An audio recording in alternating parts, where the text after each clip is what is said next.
Mari kita berdoa. Hari ini kita akan membawa satu hati kita untuk betul-betul mengerti tentang rencana Allah, ketetapan Allah secara singkat dan sederhana.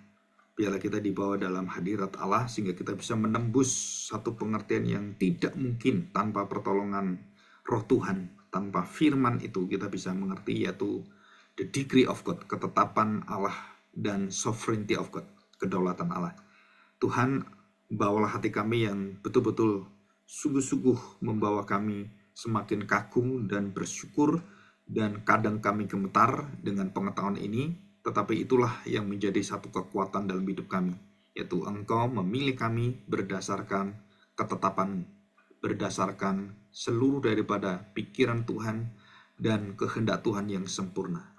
Dan bawalah kami supaya kami bukan hanya bisa mengerti, tapi kami juga menikmati dalam setiap kejadian dan peristiwa yang ada dalam kehidupan kami. Engkau yang berdaulat, mengontrol, menjagai, dan mengendalikan segala sesuatu, baik yang gelap ataupun terang, baik yang baik ataupun yang buruk.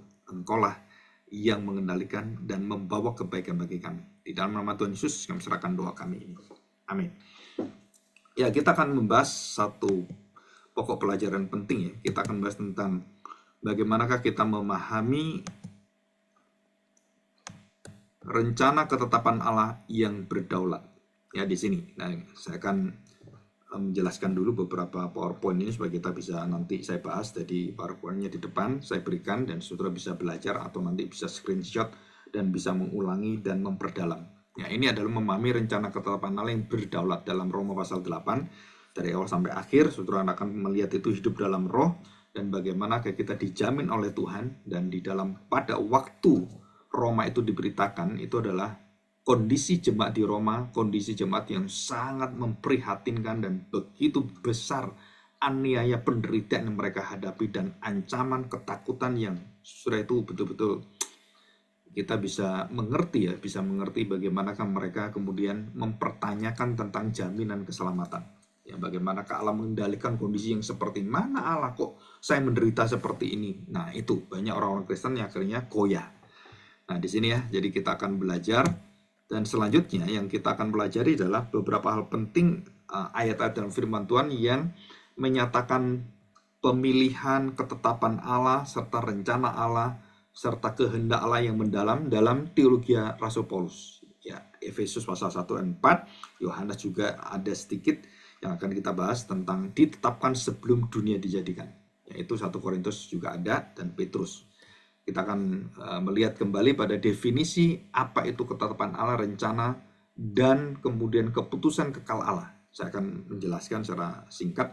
Dan secara khusus kita akan masuk dalam penjelasan kitab Roma pasal 8 ayat 28 sampai 30. Ya, semoga ini bisa kita bahas semuanya. Dan kemudian kita akan mengenal bagaimanakah istilah predestinasi secara singkat sederhana. Dan nanti kalau saudara mau belajar bisa melihat pada channel saya yang khusus channel keselamatan ketetapan Allah, ada beberapa puluh video di sana, saudara bisa pelajari dengan baik-baik ya. Oke.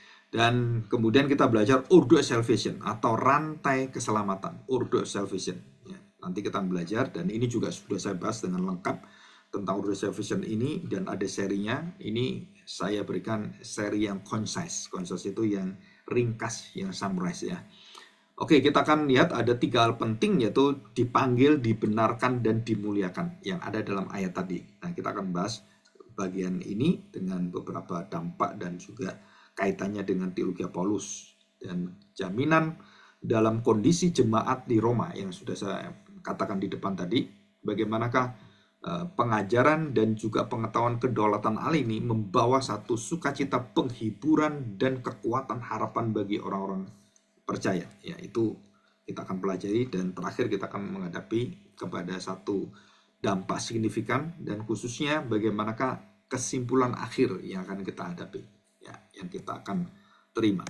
Oke ya, kita akan bersama-sama belajar ini dan saya akan matikan PowerPoint-nya.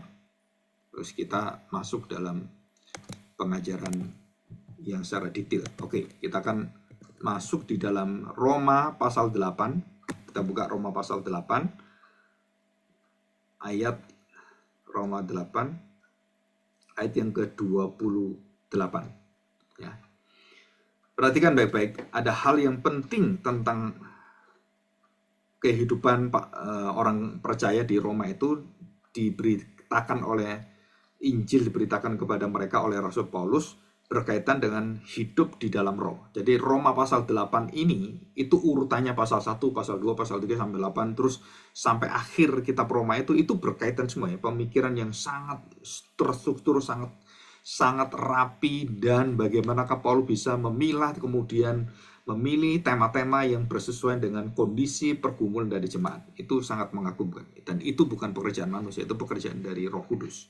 Memakai baik itu kecerdasan, ketelitian dari Paulus dan juga rasul-rasul yang lain.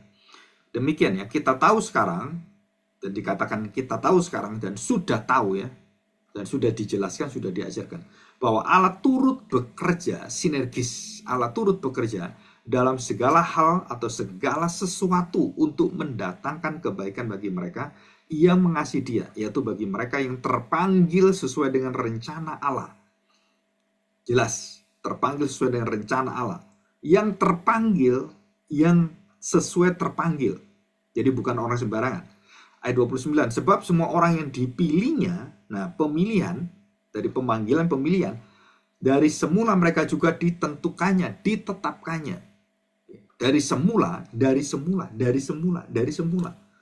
Dikatakan dari semula untuk menjadi serupa dengan gambaran anaknya. Jadi tujuannya, urdu salvation itu, kelengkapan dan urutan daripada keselamatan, rantai keselamatan itu tujuannya adalah, maksudnya, ujung akhirnya adalah manusia menjadi serupa dengan Allah di dalam Kristus. Dan ini sama dengan kitab Kejadian pasal 1 ayat 24 dan 26. Jadi ini sama, tidak ada yang bertolak belakang, yang berlawanan dari seluruh yang ada dalam firman Tuhan, baik perjanjian lama, perjanjian baru, per kitab-kitab semuanya, ya, atau percakapan, ucapan dari Paulus, rasul-rasul yang lain dengan yang rasul yang lain. Dikatakan supaya kita menjadi serupa dengan gambaran anaknya, supaya ia anaknya itu menjadi yang sulung di antara banyak saudara. Dan yang terakhir, ayat 30, dan mereka yang ditentukannya dari semula, mereka juga dipanggilnya, dan mereka yang dipanggilnya, mereka juga dibenarkannya, dan mereka yang dibenarkannya, mereka itu juga dimuliakannya. Jadi pemuliaan itu adalah titik akhir, glory to glory, ya, dari glory to glory. Dari mana ke glory itu? Dari grace to grace. Kok bisa mendapatkan grace? Karena dari iman, from faith to faith, dari iman pada iman. Dari mana iman itu berasal? Dari firman, from the word to the word. Dari firman menuju pada firman yang tinggal dalam hati kita. Dan dari manakah firman itu? Dari logos. Logos dari mana? Dari Allah sendiri. Dan di sini kita melihat. Nah, kita akan melihat dalam konteks pemberikan Rasul Paulus, arti rencana ketetapan Allah atau decree of God. Dan juga di dalamnya ada sovereignty of God. Di dalam pemikiran tentang teologi, tentang Allah, dalam pikiran Paulus, dan khususnya Roma pasal 8 ini, ada konsep yang sangat tidak biasa yang Paulus ingin sampaikan, dan pengetahuan itu begitu dalam, dan khususnya kepada jemaat di Roma, yang memang jemaat itu jemaat yang sangat pintar sekali.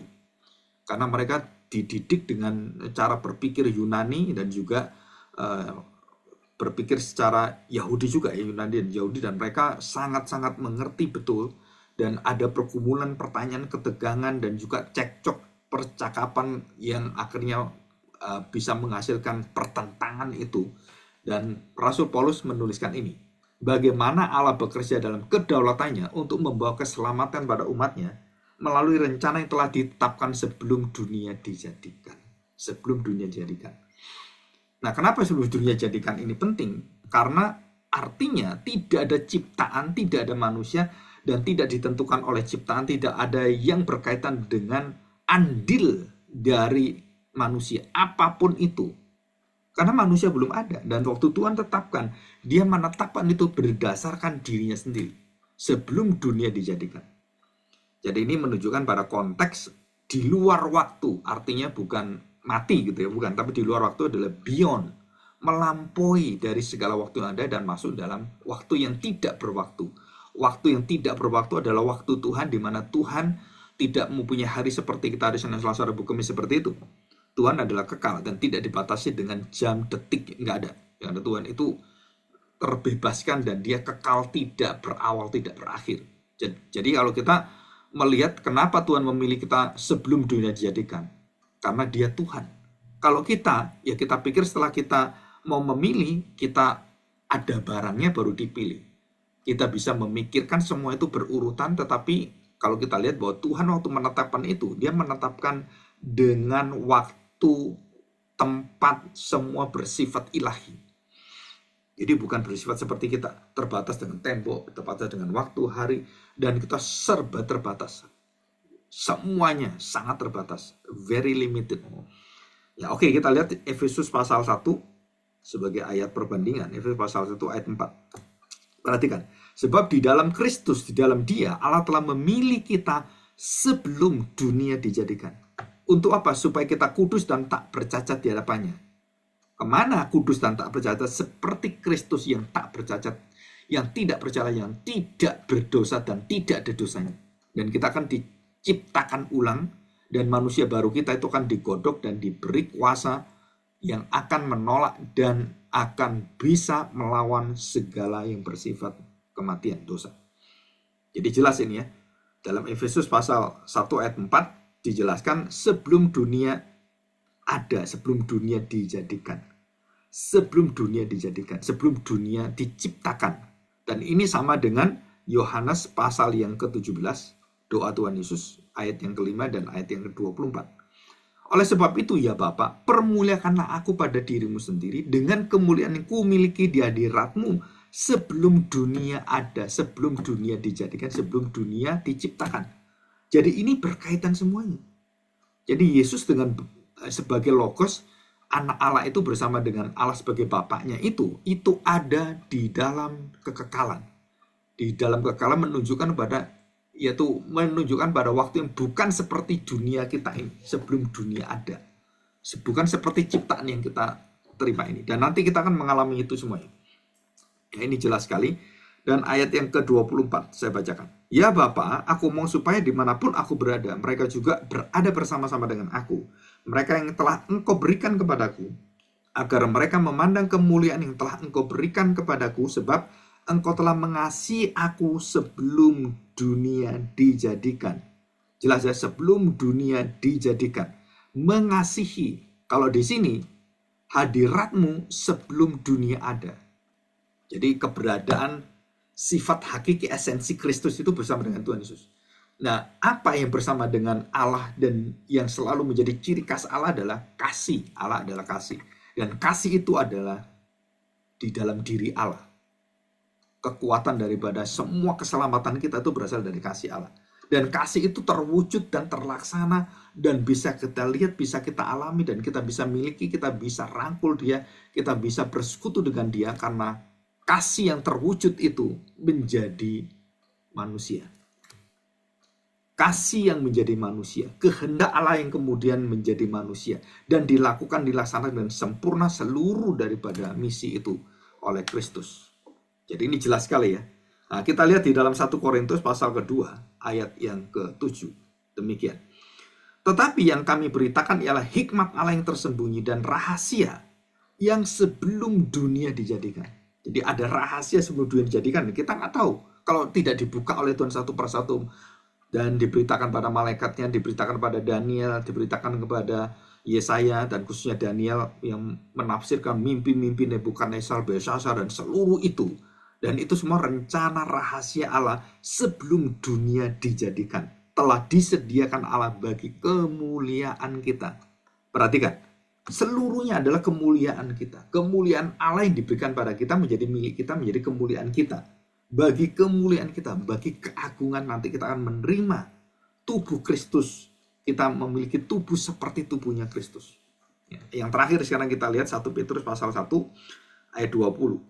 Demikian bunyi firman Tuhan. Ia telah dipilih sebelum dunia dijadikan, tetapi karena kamu, ia baru menyatakan dirinya pada akhir zaman. Ia dipilih sebelum dunia dijadikan. Kristus itu sudah ditetapkan, sudah dipilih sebelum semua ada. Jadi sebelum manusia mengalami dosa, sebelum manusia jatuh apa-apa, Kristus sudah ditetapkan. Dan semua rencana Allah itu ditetapkan. Lupa ini belum ada, ini kok bisa dia harus menebus dosa. Dia tetapkan. itu pikiran kita nggak nyambung dengan pikiran Allah. Tapi pikiran Allah menyambung semuanya karena rencana dia, kehendak dia itu akan dilaksanakan satu persatu dalam proses surgawi, masuk dalam proses dunia historis, dan masuk dalam proses biologis, masuk dalam proses sosial kehidupan masyarakat, dan kemudian seluruh daripada dunia yang ada itu di dalam diri Kristus. Kemudian kita melihat ada pertemuan dia dengan iblis, dengan dunia roh, dan disitulah kita melihat di dalam diri Kristus ada pertemuan antara dunia roh dan dunia jasmani. Dunia kita ini rohani dengan jasmani itu bertemu dan Kristus bisa membuka itu semuanya. Dan itu luar biasa. Ya, oke. Sekarang kita melihat apa definisi ketetapan Allah, ya. Apa itu definisi dari ketetapan Allah? Rencana ketetapan Allah. Perhatikan, ketetapan Allah adalah keputusan kekal, bukan sementara. Keputusan kekal, kalau kekal berarti tidak berubah. Jadi kita melihat keputusan kekal yang tidak berubah, yang dibuat oleh Allah sendiri, bukan yang lain. Dan belum ada yang lain, belum ada yang diciptakan lain. Dan dia adalah Allah yang ada di dalam segala waktu yang ada, dan tidak ada sebelum semuanya. Tidak ada yang ada sebelum semuanya itu diciptakan oleh Tuhan. Jadi Allah itu ada. Adakah sebelum Allah? Tidak ada keberadaan sebelum Allah. Jadi di luar daripada Allah tidak ada keberadaan yang bisa mendahului atau bisa melampaui daripada Allah. Jadi keputusan kekal yang tidak berubah dibuat oleh Allah berdasarkan kehendaknya sendiri yang sempurna. Bukan berdasarkan kondisi kita. Jadi kita diputuskan, dipilih oleh Tuhan, dipanggil oleh Tuhan, dibenarkan oleh Tuhan. Dasarnya itu apa? Dasarnya ada kehendaknya sendiri yang sempurna, pengetahuan yang sempurna, bijaksana yang sempurna, dan dia kemudian mengatur satu persatu. Dan kemudian manusia jatuh dalam kegelapan, Adam dan Hawa jatuh dalam dosa, dan dia memberikan jalan penebusan. Dan itu semuanya ditetapkan oleh Allah. Dan kita harus tahu bahwa ada beberapa pemikiran-pemikiran, cara berpikir, pola pikir Allah yang tidak akan bisa kita terima dan kita mengerti secara tuntas dan sempurna. Yang hanya bisa kita mengerti adalah yang diberitahukan oleh Tuhan. Itu pun yang ada dalam firman Tuhan, itu pun hanya berapa persen kita bisa percaya. Dan kita bersyukur dengan iman yang diberikan, pengetahuan yang serba terbatas itu. Dan kita tidak menguasai semua yang ada dalam Alkitab, tetapi pokok-pokok poin tentang Kristus adalah ketetapan Allah yang dinyatakan kepada kita, buah daripada kehendak Allah, dan keselamatan itu kemudian terwujud dalam Kristus. Saudara, itu cukup menyelamatkan kita. Ya, jadi artinya begini, kita belajar Kejadian sampai kita Wahyu, semua harus ngerti semuanya. Saudara, sampai kita mati pun nggak bisa ngerti. Tapi ada intinya dari kitab Kejadian dan kitab Wahyu itu intinya apa? Bahwa seluruh kitab ini menunjuk kepada ketetapan Allah yang terwujud dalam Kristus yang menyelamatkan, dan sukacita yang besar itu berlimpah di dalam rencana Allah ini. Sehingga waktu Yesus datang ada sukacita di sana. Ada sukacita dalam hati Maria, ada sukacita dalam hati Simeon, ada sukacita hati gembala, ada sukacita di dalam hati orang Majus, dan melihat bagaimana Allah mengatur dan raja itu lahir di tempat di mana Tuhan inginkan. Dan ini penting sekali ya. Jadi kita melihat di sini ada satu hal yang penting dalam kitab Roma khususnya pasal 8 ini. Di dalam ayat yang sudah kita baca 28-30. Jadi ada 3 hal penting yang saya ringkas gitu ya. Walaupun kalau kita rinci banyak. Yang pertama adalah pemanggilan umat Allah. Pemanggilan orang-orang percaya. Jadi ada 2 pemanggilan secara istimewa orang Israel yang awal, yang terdahulu, dan kemudian orang-orang yang bukan Israel, bangsa-bangsa yang dibuka oleh Tuhan, yang terkemudian. Nah, kemudian di dalam perumpamaan Tuhan Yesus memberitakan tentang perumpamaan yang awal dan yang akhir terkemudian menjadi yang terakhir, terakhir menjadi terkemudian. Setelah itu menunjukkan kepada bagaimana Israel itu menolak seluruh rencana Allah dan dia mau berjalan dengan rencana sendiri. Rencana-rencana manusia yang di dalam dosa ini itu dipakai oleh Allah untuk membawa mereka menyadari bahwa mereka di dalam kebutaan, di dalam kematian. Dan mereka harus kembali, begitu mereka disadarkan Tuhan, mereka bersyukur, bersukacita kembali pada Tuhan. Nah, terus setelah dipanggil apa Pak? Yaitu dibenarkan melalui iman mereka, dan Tuhan memberikan kemurahannya, Tuhan memberikan kasihnya, dan Tuhan membuka hatinya dan mencurahkan akan kelimpahan berkatnya di dalam kasih karunia-Nya. anugerah yang besar itu. Dan bagaimana mereka dibenarkan? Mereka sudah akan dibenarkan, mereka akan menerima pengetahuan tentang Kristus. Sampai akhirnya puncak tertinggi adalah mereka akan dimuliakan di dalam kemuliaan Allah yang sempurna itu di akhir zaman. Ya, oke, kita lihat Roma 8 ayat yang ke-28. Perhatikan ya.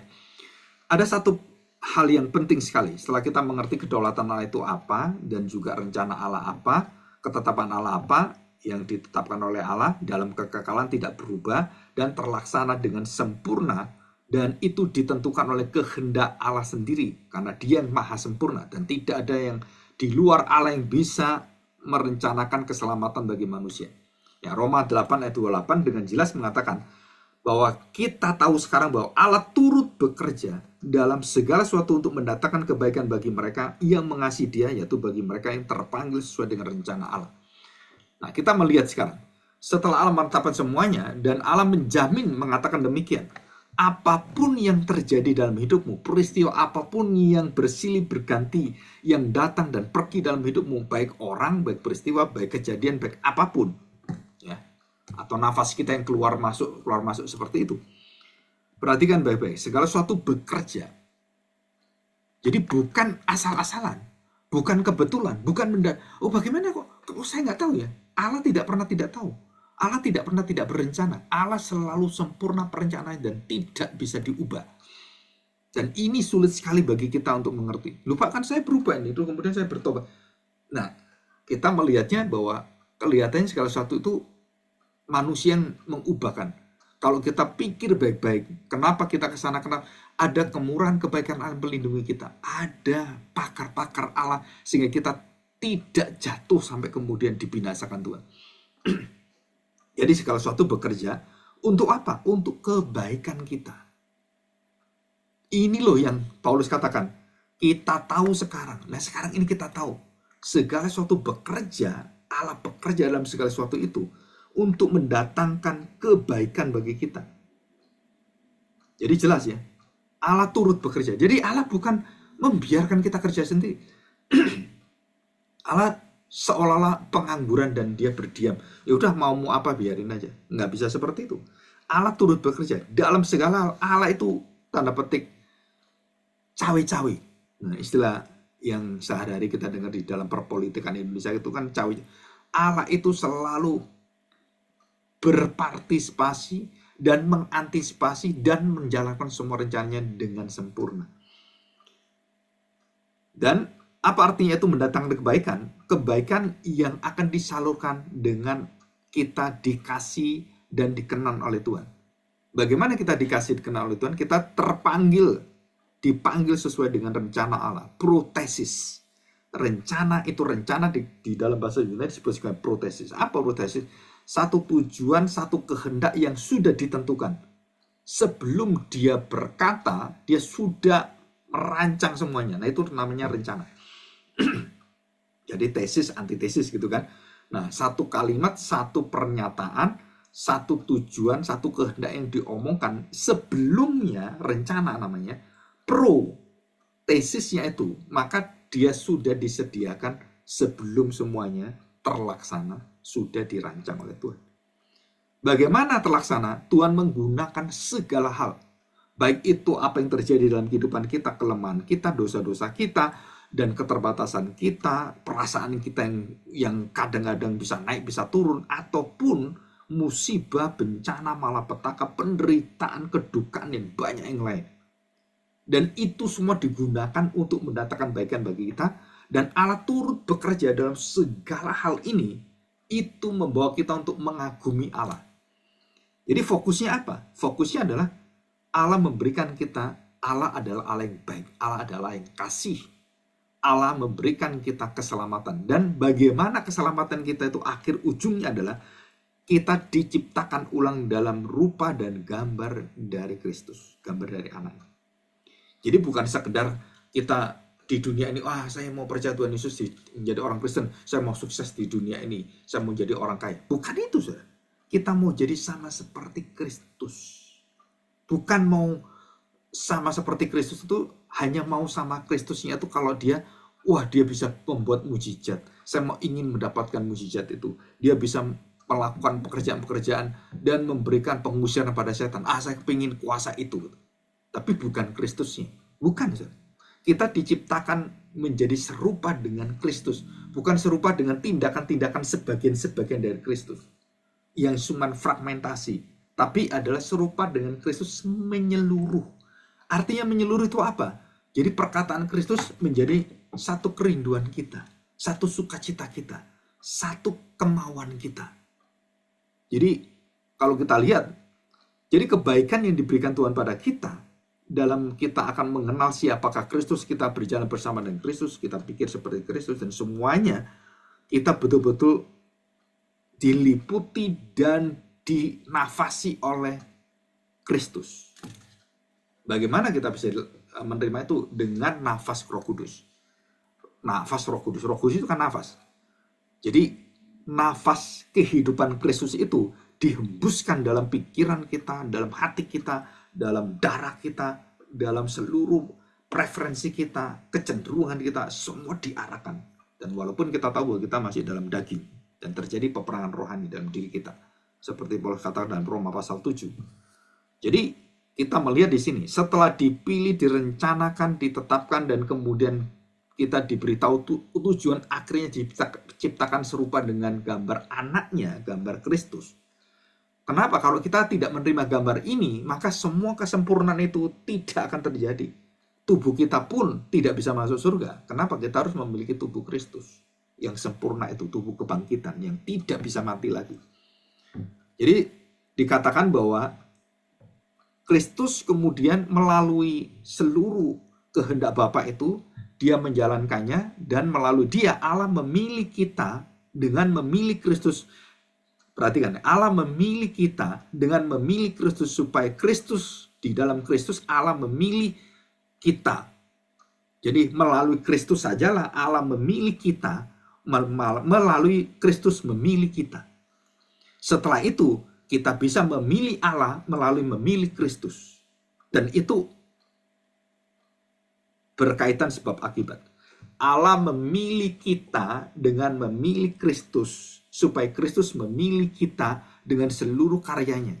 Sedangkan kita mengasihi Allah atau memilih Allah melalui siapa? Melalui Kristus yang memilih kita. Jadi melalui Kristus yang memilih kita, bukan kita memilih Kristus. Melalui Kristus yang memilih kita memilih Kristus, baru kita bisa memilih Allah. Ini satu ketetapan dan juga satu kebenaran firman Tuhan. Kenapa? Karena semua ditentukan oleh Tuhan. Pergerakan semuanya, keselamatan, kekuatan, jaminan, harapan, semua dari Allah semua. Sumber daripada kemurahan, keadilan, kebenaran Allah semuanya. Jadi Allah menggunakan segala sesuatu, apapun yang terjadi. Maaf, sampai kita ngupil pun, kalau kita tidak sadar bahwa itu pun merupakan satu perbuatan yang Tuhan juga tetapkan. Ngupil kita ucek-ucek, atau kita pipis, kita semuanya itu dalam ketetapan Allah yang sempurna. Walaupun kita seringkali kalau ke belakang gitu kan, kadang enak lancar, kadang aduh sakit sekali. Saudara, kita harus tahu mengapa itu terjadi di dalam seluruh hidup kita, supaya kita menyadari betapa lemahnya kita manusia ini. Manusia yang sudah jatuh dalam dosa, bagaimana kita hanya untuk buang air kecil, air besar pun orang bisa kesulitan sampai ada penyakit yang berkaitan dengan seluruh tubuh kita.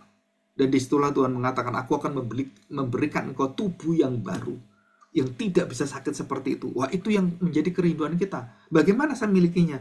Percayalah pada Kristus. Dan kita diciptakan serupa dengan dia, yang tidak bisa akan mati, tidak ada penyakit, dan seluruh tubuh kita itu sempurna, nggak bisa mati. Nah, itu cita-cita yang Tuhan inginkan, menciptakan manusia segambar serupa kita itu di situ. Jadi semua orang yang dipilihnya dari semula, mereka juga ditentukannya. Untuk apa? Ditentukan dari semula itu, dipilih dari semula menjadi serupa gambaran anaknya. Ya, dari semula. Jadi Allah mengenal umatnya secara dekat, secara intim. Bahkan sebelum dunia ada, kita dikenal Tuhan loh. Waduh, bagaimana kita dikenal, diciptakan aja belum? Saudara, ini Sangat tidak mungkin dalam pikiran kita yang ada sebab akibat. Bagaimana saya bisa pegang kalau sesuatu nggak bisa dipegang? Betul kan? Bagaimana saya bisa pegang kalau sesuatu nggak bisa dipegang? Pegang apa saya? Dan dunianya beda. Jadi Allah mengenal umatnya. Allah mengontrol, menjagai, melindungi, memelihara umatnya dari ujung rambut sampai ujung kaki. Jatuh pun Tuhan perhitungkan semuanya. Nah ini satu pengenalan kita akan bagaimana Allah memelihara kita di dalam seluruh kedaulatannya itu. Barulah kita tahu bahwa dia bisa memilih karena dia berdaulat. Dia bisa memilih karena dia tahu apa yang dipilih. Dia kemudian memanggil kita, membenarkan kita karena dia tahu bagaimana untuk menolong kita. Bagaimana kita yang tidak benar, yang berdosa, dijadikan benar, dijadikan kudus oleh Tuhan. Dan itu semua adalah tujuannya menjadi serupa dengan Kristus. Apa maksud serupa dengan Kristus? Kita memiliki transformasi karakter seperti Kristus. Jadi semakin kita membaca, semakin kita mengenal Kristus, kita semakin serupa dengan dia. Kita semakin memiliki kuasa seperti dia. Jadi transformasi dalam karakter. Bukan cuma ikut-ikutan fashion show. Oh, ini lagi musim rambut seperti ini, pakai rambut, baju seperti. Bukan, kita bukan fashion show, ikut-ikutan modelnya Yesus. Wah, ini model Yesus, udah saya ikut modelnya Yesus. Oh, Yesus rambutnya gini, ada brewoknya. Oh ya, saya kayak Yesus saja. Kita nggak perlu melihat itu. Karena transformasinya bukan fashion. Bukan istilahnya itu conformnya bukan, tapi transform, melampaui. Dan kita kemudian ditransformasi, berubah dari yang kita di dalam kelemahan kita, dalam dosa kita itu diubah menjadi yang tidak bisa lagi seperti yang dulu. Di dalam kelemahan dosa-dosa kita, kebobrokan, kejijikan kita, nah kita diciptakan baru. Jadi transformasi karakter, tujuan hidup kita apa, dan kita tahu kemuliaan yang akan kita capai. Dan ini masuk di dalam apa? Kalau dalam pemilihan Allah, kemudian kita melihat ada rantai keselamatan, order of salvation. Saya ulangi, saya baca ini ya, ayat yang ke-29. Ya, sebab semua orang yang dipilihnya dari semula, mereka juga ditentukannya. Jadi setelah dipilih, ditentukan. Setelah ditentukan apa? Untuk ditentukan dari semula untuk menjadi serupa gambaran anaknya. Jadi order of salvation ini itu menjadi kosong, tidak ada gunanya waktu kita pelajari mulai dari pada pembentukan pilihan dan bagaimana kita akan ditetapkan Allah sebelum dunia ada itu sejak semula. Tanpa tujuan dari Allah yang memberikan kepada kita bahwa tujuannya adalah engkau menjadi serupa dengan gambaran anaknya. Jadi kamu akan menjadi Kristus-Kristus yang fotokopian. Kristus-Kristus yang betul-betul disebut sebagai Kristus yang ada di dalam diri manusia kita, dalam diri seluruh jiwa kita. Ya, oke, kita lanjutkan ini. Dikatakan anak sulung ya. Ini ada pembahasan secara sendiri. Arti sulung adalah bukan arti anak sulung dalam arti anak pertama terus nggak ada anak lain. Bukan hanya itu, saudara. Sulung itu artinya apa? Dan sulung itu menunjukkan satu ketunggalan daripada kesulungan ini. Jadi sulung, anak yang sulung dan tidak ada anak yang lain. Jadi Tuhan Yesus itu satu-satunya anak Bapak surgawi. Kita ini bukan anaknya. Yesus itu anaknya. Kita ini anak-anak yang diadopsi di dalam persaudaraan kita, tubuh dan daging kita, darah kita mati bersama dengan Kristus. Jadi kita sesaudara, semanusia yang sempurna dalam Kristus. Nah, di dalam kemanusiaan kita memiliki kemanusiaan Kristus yang sempurna karena kemanusiaan kita mati. Tubuh Kristus menjadi tubuh kita. Jadi kita sesama manusia dengan Kristus. Sesama saudara dengan Kristus. Jadi Kristus anak Allah satu-satunya. Kita menjadi anak Allah karena Kristus memberikan tubuh dan dagingnya, darahnya, dan hidupnya pada kita. Kita bukan anak sulungnya. Kita bukan anak tunggalnya. Kita adalah anak-anak yang berasal dari anak Allah ini. Anak yang diciptakan dari anak ini. Anak yang diberikan keanakan dari anak yang asli. Jadi kita adalah anak yang diberi sebutan anak dari anak. Anaknya anak, gitu kan. Jadi anak yang sulung, yang sejati, yang tunggal itu siapa? Satu-satunya siapa? Ya hanya Yesus. Kita bukan anak Allah, kita bukan anaknya Allah, bukan. Kita adalah anak-anak yang menjadi anak Allah di dalam keanakan Kristus. Dan ini disebut sebagai transformasi karakter, tujuan, dan kemuliaan dalam hidup kita.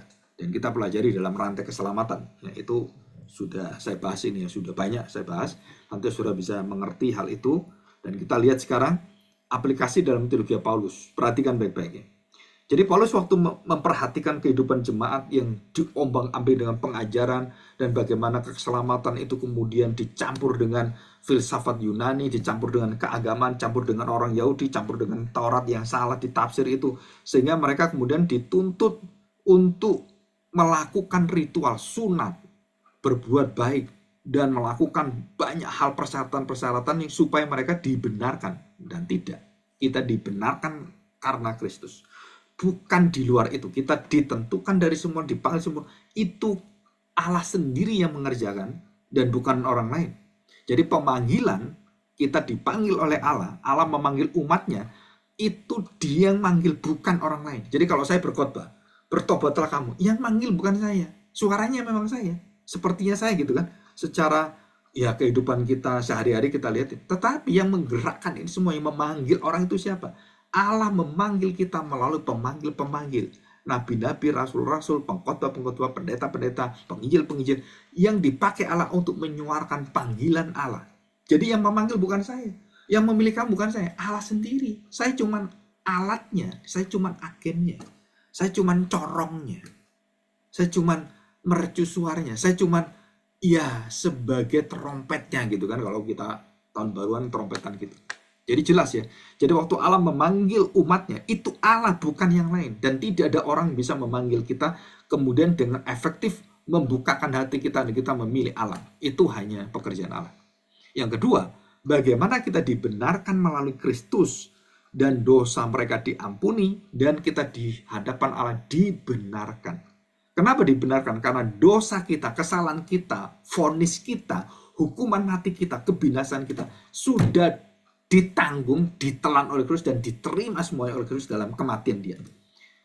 Jadi yang luar biasa adalah kita tidak pernah menerima kematian yang kekal itu jika kita percaya pada Kristus. Nah, inilah pengajaran yang Paulus ingin tahu jemaat di Roma tahu betul. Ini loh asalmu.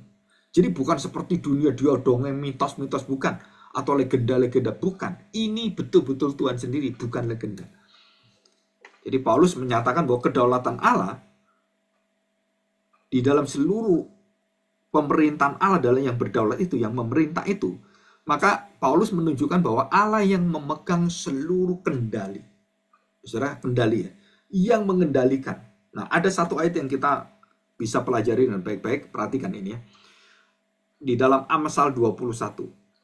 Amsal 21 ayat yang pertama. Ini saya menjadi seorang yang Injili Reform dan kemudian menjadi Puritan, itu ayat yang memanggil saya itu ayat ini. Dan kemudian saya tanyakan, saya pergumulkan, tanyakan pada profesor-profesor teologi, guru-guru semuanya, termasuk pendeta-pendeta yang senior yang saya kenal. Saya tanyakan ini, hati raja, Amsal 21:1. Hati raja seperti batang air di dalam tangan Tuhan. Dialirkannya kemana Tuhan ingini. Lupa kalau raja itu gimana? Kemudian saya berpikir, ini raja-raja. Oh ya, karena di Alkitab rajanya Kristen. Ya, bisa karena Kristen. Terus saya tanya, hati raja ini raja siapa? Semua raja. Dan semua orang-orang yang saya tanya, ahli biblika, ahli tafsir semuanya, ahli kitab yang ada khususnya dalam sekolah-sekolah teologi yang sangat luar biasa dipakai Tuhan. Dan semuanya mengatakan hati ini bukan raja Israel saja, bukan. Hati raja, semua raja. Dikendalikan oleh Tuhan, diatur oleh Tuhan. Dan dikatakan di sini, dialirkannya kemanapun ia. Mau ke sana, kemari, hati bagaimana, begini, begitu, semua diatur oleh Tuhan. Nah, kalau kita lihat, aku mengeraskan hati Fir'aun. Aku mengeraskan hati orang Israel. Tuhan Yesus mengatakan, mereka mendengar, mereka mengerti, mereka melihat, mereka tetap akhirnya menolak. Mereka tetap tidak mau mengerti. Mereka bodoh, mereka lamban, mereka tidak bisa mengerti. Dan dikatakan demikian. Dan itu adalah satu jawaban yang paling jelas bahwa kalau tidak ada karya Allah, tidak ada yang bisa selamat. Jadi Allah yang mengendalikan, hati kita juga sama. Ya, yang kedua, kita perhatikan baik-baik, tidak ada yang terjadi di luar rencana Allah. Jadi kita tidak mungkin mengatakan, waduh, mendadak ini. Waduh, kebetulan ini.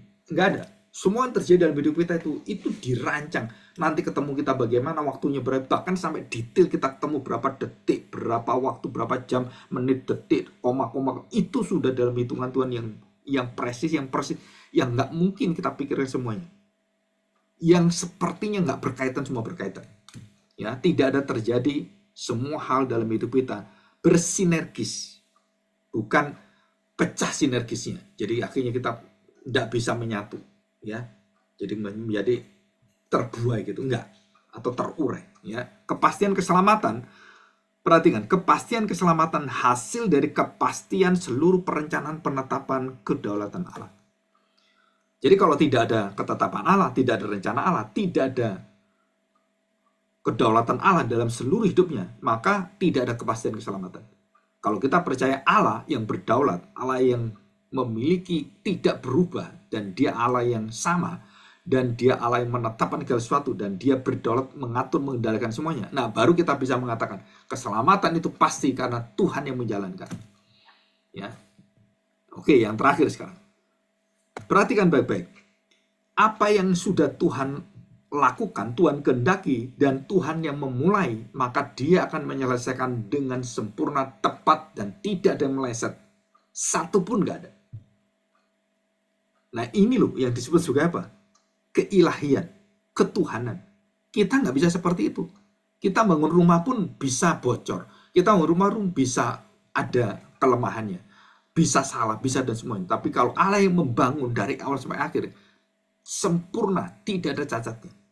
Dan bagaimana dia membangun keselamatan itu? Dia memberikan anaknya untuk membangun kehidupan manusia baru dengan sempurna. Dan dia memberikan itu semuanya dengan contoh teladan dari awal hidup Yesus sampai dia mati.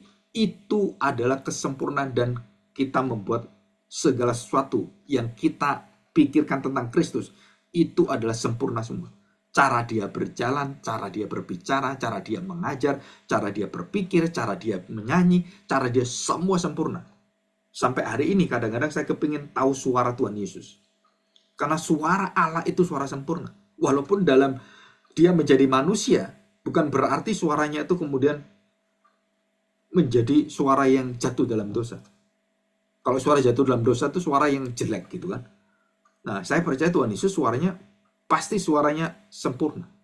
Kalau kita kata nggak sempurna, nggak bisa. Kenapa? Karena dia manusia yang tanpa salah. Tanpa salah itu artinya bahwa dia juga sempurna dalam segala hal. Jadi apa yang dikerjakan itu tidak pernah salah. Tunggu, kamu jangan atur saya. Belum saatnya. Dia tunggu saat dari bapaknya. Mamanya datang, oh ini gimana perkawinan ini? Dia kata, no, tunggu Pak, tunggu. Waktunya, saatnya. Nah, saudara, dia mengatur, bukan mamanya mengatur. Dia mengendalikan, bukan Maria mengendalikan. Dan ini disebut sebagai apa? Allah yang mengendalikan, Allah yang memulai, dan Allah yang juga menetapkan dan menyelesaikan semuanya. Ini yang sangat indah. Dan bagaimana dengan konteks berjamaat yang di jemaat Roma itu? Karena begitu banyak penderitaan-penderitaan itu, maka Rasul Paulus memberikan pengajaran tanda petik yang doktrinal. Tapi saya sebenarnya nggak setuju dengan istilah sistematika itu. Doktrinal gitu, dalam arti bahwa ini adalah uraian yang bukan terbatas pada sistematik doktrinal. Ya, doktrin sistematik, bukan. Tapi ini adalah satu pengetahuan tentang Kristus sebenarnya. Yang kita sebut sebagai kristologi. Bukan hanya kristologi dalam pemikiran sistematik, bukan, tapi menyeluruh semuanya.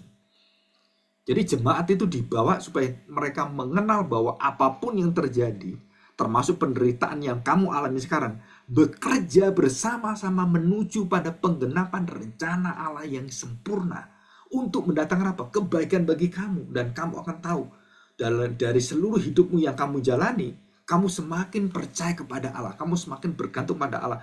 Bukan pada kekuatan pada dirimu sendiri. Jadi orang percaya dipanggil untuk apa? Mempercayai rencana Allah. Meskipun seringkali kita nggak paham sepenuhnya. Seperti Ayub, seperti Abraham. Bagaimana saya punya anak? Saya sudah tua, istri mandul. Elisabet dan Zakaria juga sama. Dan banyak cerita di dalam Alkitab orang-orang yang mandul itu. Tetapi waktu Tuhan sudah waktunya, sudah saatnya, dan kita dibawa apa? Kita tahu kalau Tuhan berjanji, kalau Tuhan sudah tetapkan, Tuhan sudah atur, hati raja pun yang sejat apapun diatur oleh Tuhan.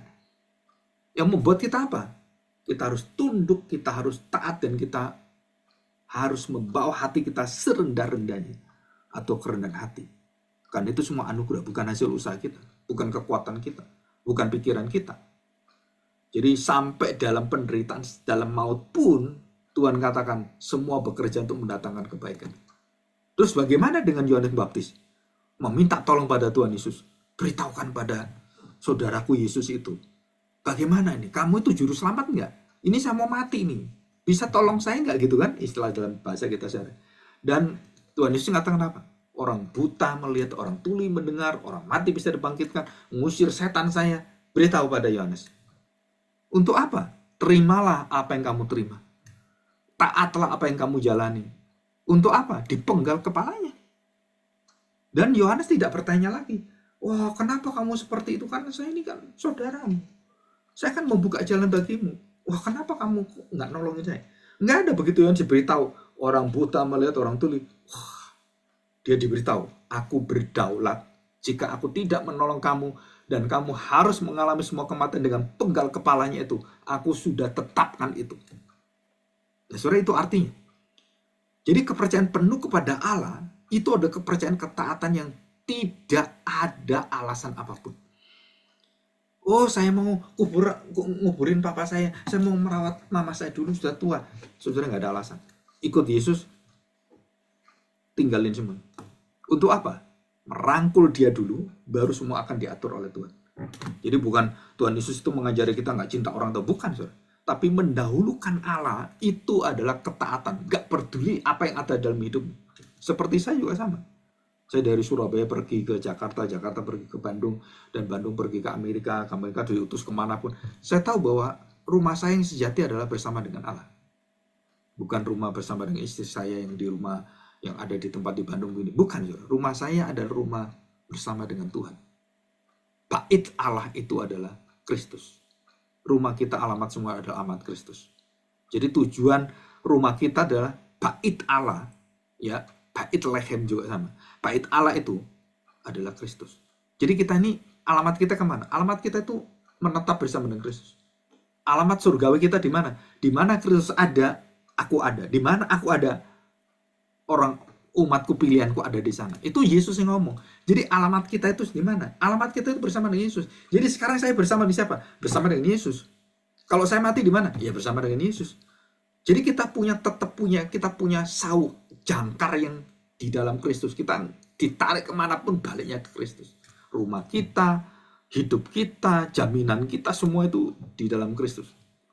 Di sini kita tahu bahwa meskipun banyak hal yang sulit kita bisa mengerti, dan kejadian-kejadian, baik itu penyakit, baik itu kematian, saudara, kita nggak bisa ngerti. Apalagi saya pernah mengalami anak saya meninggal dalam pelukan saya, dan kemudian dia mati di dalam pelukan saya, dan apa yang terjadi? Tuhan katakan, taatlah, terimalah. Dan itu sukacita yang luar biasa, walaupun sedihnya luar biasa. Nggak bisa diomongin itu. Kalau saudara pernah kehilangan anak, baru saudara bisa mengerti ini. Jadi kita di bawah apa? Kita semakin mengerti bagaimana kita bergantung pada Tuhan, dan semua itu akan dijamin oleh Tuhan. Dan kenapa saya bersukacita? Karena anak saya dalam kematian, dalam segala, ataupun orang-orang tua yang mati kena bom, kena penyakit, kena macam-macam musibah semuanya, ataupun kena tsunami dan semuanya. Kita tahu bahwa itu akan dimuliakan Tuhan, akan diubahkan Tuhan. Dan itulah tujuan rencana kekal Allah. Ya. Oke, kita akan simpulkan hari ini. Jadi saudara, di dalam penjelasan tentang kedaulatan Allah, dalam pemerintahan Allah, dalam seluruh gerakan dan juga kendali Allah, pengontrolan Allah, saudara, kita harus mengingat bahwa Allah tidak pernah diatur oleh siapapun. Allah berdaulat atas segala rencananya, dan tidak ada yang bisa interupsi, bisa mengubah, bisa memberikan yang lebih baik dari rencana. Enggak ada, saudara. Jadi kita harus ingat bahwa Allah berdaulat dengan sempurna. Dia merencanakan dengan seteliti-telitinya dan tidak ada satu yang terlepas dari yang lain. Rencana ini tidak hanya mencakup keselamatan pribadi kita, tetapi juga seluruh manusia dan yang baik dan jahat juga di dalam seluruh rencana Allah. Dan hanya kepada kita orang-orang beriman, kita kemudian diciptakan segambar serupa dengan Kristus dan diberikan jaminan waktu kita nanti di akhir zaman, kita mendapatkan tubuh yang baru, kemuliaan yang kekal. Dan yang kita terakhir kita dapati adalah bahwa kasih Allah dan kuasa Allah yang tak terbatas itu menjadi satu jaminan, penghiburan, kekuatan, pengharapan kita bahwa kita tidak pernah terpisah dari Kristus, dari kasih Allah sampai selama-lamanya. Ya, saya bacakan ayat terakhir ya.